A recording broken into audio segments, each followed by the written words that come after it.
India's national budget, the Union Budget, will be unveiled later this week by Finance Minister Praveen Mukherjee.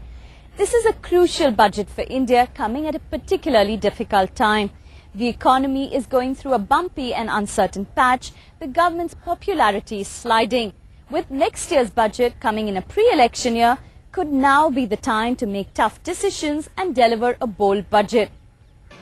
One of the biggest drains on India's coffers: fuel, the diesel that powers much of India's transport. Along with cooking gas and kerosene, they're all subsidized. A weak rupee and rising crude oil prices are also adding to India's subsidy burden.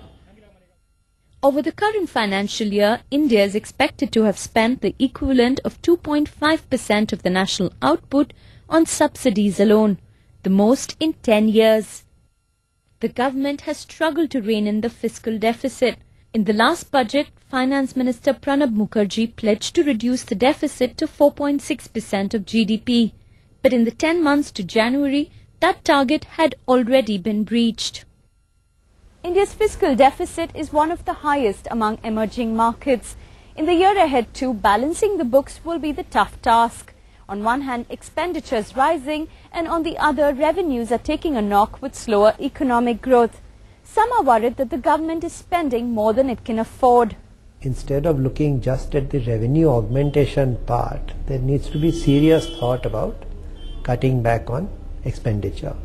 So we have to find those subsidies which are really not relevant to society and to do away with them or to reduce them.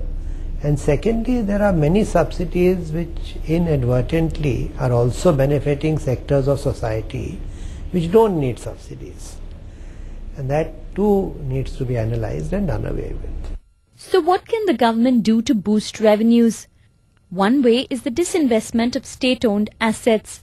India plans to raise about $9 billion from share sales. Major tax reforms could also be on the agenda.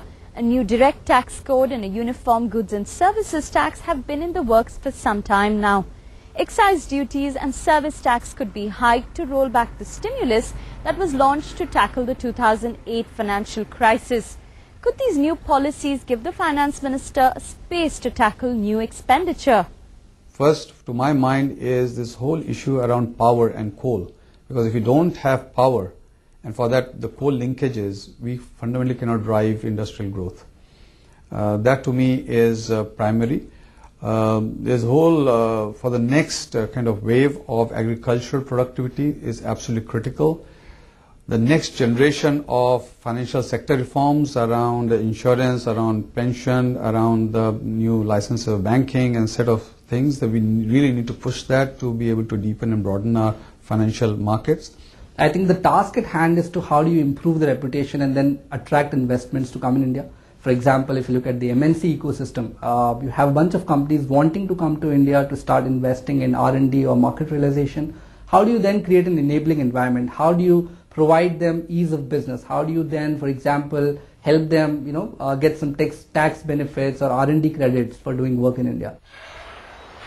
Getting the country's finances back into shape will be a key priority. But the government will also have to signal it's serious about reform to prove that the upcoming budget is more than a statement of accounts, but a statement of policy intent.